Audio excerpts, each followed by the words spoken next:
কান নিয়ে গবেষণা করছে। ওর বাবার কান ধরছে আর মাকে পাপ্পা দিচ্ছে। তুমি অনেক অপরাধ করেছো, এই জন্য তোমাকে শাসন করতেছে যে তুমি কোথায় গেছিলে। ফুকা আছে কার? কি বাবা? পাপ্পা দাও, একটু পাপ্পা দাও। দাও বাবা একটু পাপ্পা দাও।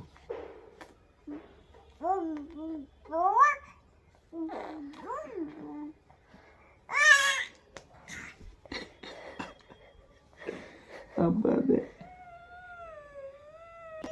ও বাবা।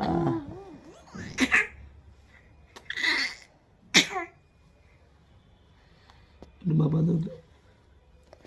দাও পাপ্পা দাও, মা একটু